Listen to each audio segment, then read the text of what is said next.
सूर्यास्त के बाद, कुबेरी के टाइम पर ये नहीं करना चाहिए।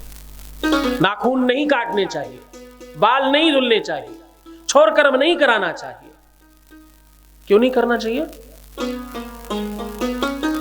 आयुर्वेद कहता है कि तुम्हारी चंद्र नाड़ी और सूर्य नाड़ी दो नाड़ियां हैं, इसलिए आयुर्वेदाचार्य हमेशा यहां हाथ लगाता है और देखता है धक धक धुक धुक, धक धक धुक धुक, धक धक धुक धुक। एक सूर्य की, एक चंद्रमा की, एक सूर्य की, एक चंद्रमा की है, सूर्य की आई, चंद्रमा गई, चंद्रमा नहीं आ रहा, चंद्रमा नहीं आ रहा, सूर्य आया, चंद्रमा गया, चंद्रमा कमजोर है।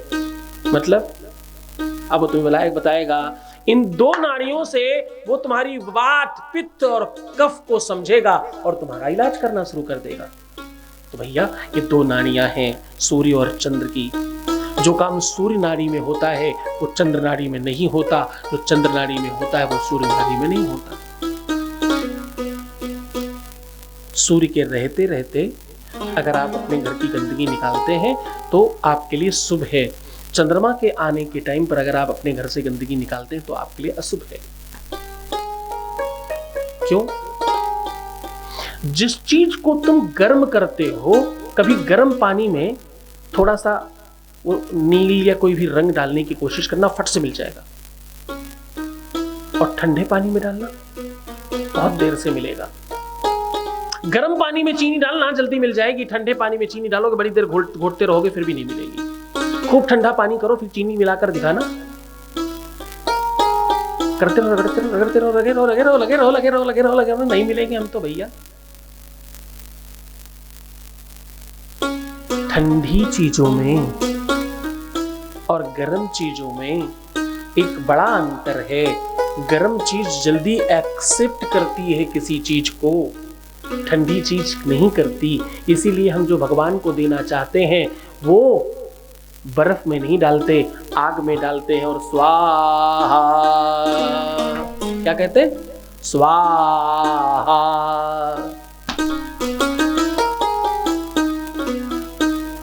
स्वाहा करते हैं अग्नि में, तपन में, गर्मी में। जब तुम साधना करते हो तो उसको क्या कहते हो? कहते हो तपस्या कर रहे हैं, तप रहे हैं, गर्म हो रहे हैं। मेहनत करते हो तो क्या होता है? कर्माहट आती शरीर में और आप का पसीना बाहर होता है। एसी में भी पसीना आता है क्या? आता है। शरीर एसी में चीजें बाहर करता है क्या? झाड़ू मारता है अंदर से? नहीं मारता। गर्मी में अंदर से बाहर चीजें की जाती है, ठंडी में नहीं। तो तुम सूर्य के रहते हुए अंदर की चीजें बाहर करना प्रकृति सिखा रही है।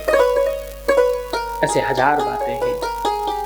उदाहरण में शौर कर्म नहीं करना, नाखून नहीं काटना, बाल नहीं धोना, झाड़ू नहीं लगाना, और एक काम नहीं करना सूर्यास्त के बाद।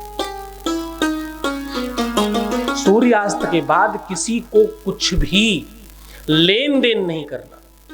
उधार लेना और उधार देना ये दोनों शास्त्र के विरुद्ध हैं, खासतौर से सूर्यास्त के बाद। लोग शाम को पैसे नहीं देते, देते नहीं देते।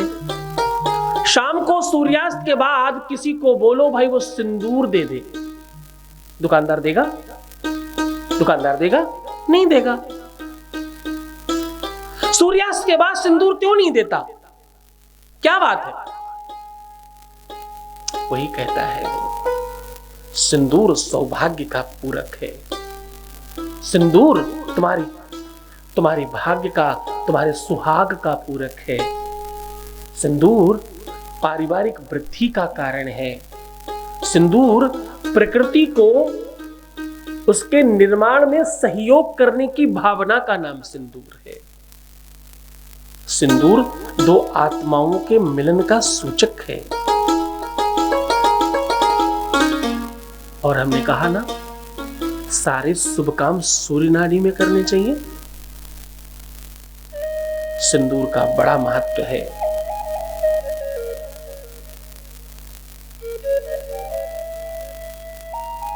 और ध्यान रहे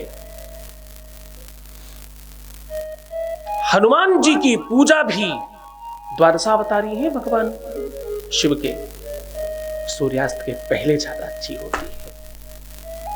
सूर्य के रहते रहते पूजा करिए, सूर्य गुरु हैं इनके। और भगवान हनुमान के जो आराध्य हैं वो सूर्य वंश में पैदा हुए हैं, इसलिए हनुमान की पूजा सूर्य के रहते रहते करनी चाहिए। सूर्यवंश को प्रणाम करते हैं हनुमान।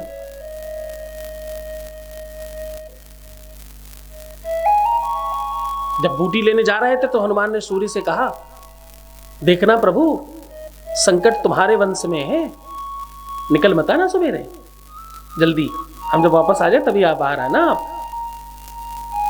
और आशा करता हूं कि स्वल्प निवेदन आप स्वीकार करेंगे, छोटा सा निवेदन कर रहा हूं, यह स्वीकार करेंगे, वरना तो आप जानते हैं हनुमत कितना मतवाला है। आपको तो पता है हमने बचपन में नाश्ता कर लिया था आपका, तो ये तो काम हम कभी भी कर सकते हैं। तो भैया ध्यान रहे कि आप ऐसा करेंगे। तो निवेदन भी आदेशात्मक है इनका, उनका पूजन हमेशा दिन में करना है, सूर्य के टाइम पर करें। क्यों? क्योंकि वो सूर्यवंश को प्रणाम करते हैं।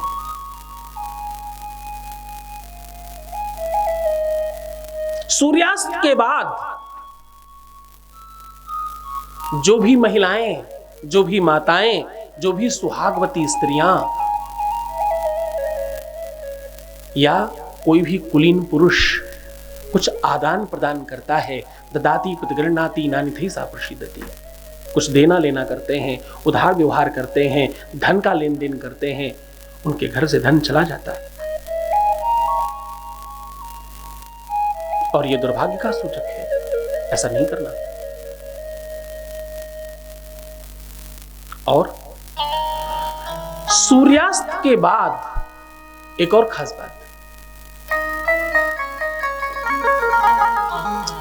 सूर्यास्त के बाद कम से कम एक लग्न यानी 2.5 घंटे तक, ध्यान से समझना, सूर्यास्त के पश्चात एक लग्न यानी कम से कम 2.5 घंटे और शारीरिक संसर्ग नहीं करना चाहिए। ऐसा करने वाला पुरुष नपुंसक हो जाता है और स्त्री बांझ हो जाती है। प्रमाण है इसके। सूर्यास्त से लेकर अगले 2.5 घंटे यानी पूरी की पूरी एक घड़ी, पूरी की पूरी एक लग्न संसर्ग नहीं करना चाहिए। ऐसा करने वाले लोगों के घर में संतान बहुत अच्छी नहीं आती, संतान पक्ष खराब हो जाता है, या तो संतान होती नहीं है या तो होती है तो बहुत अच्छी नहीं होती।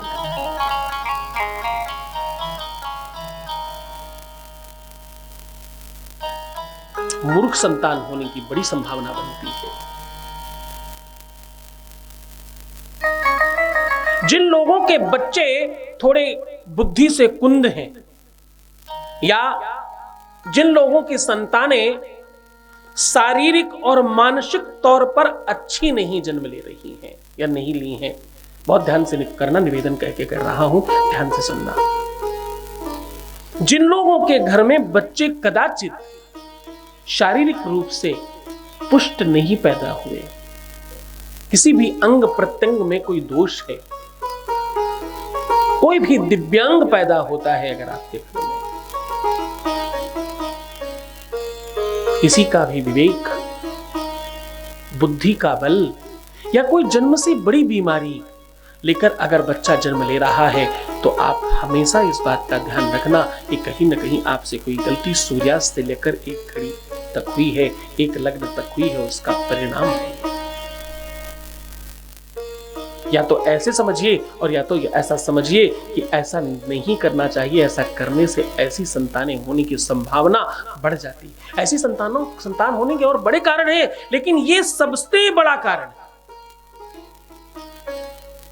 ऐसी संतान होने की संभावनाएं बहुत ज्यादा बढ़ जाती है।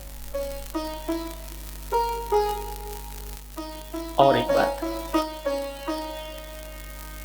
जिन लोगों के जीवन में दुर्भाग्य आ गया, अचानक तलाक की नौबत आ जाए, संबंध विच्छेद की संभावना बनने लग जाए या ऐसा कुछ हो जाए,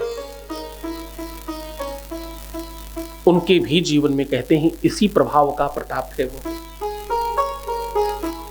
इसी कार्य का वो परिणाम है।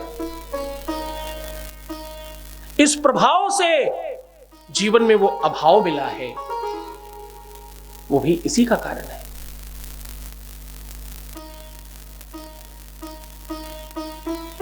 तो ध्यान रहे, सूर्यास्त के बाद इन सब नियमों का आप पूरी तरह से पालन करें।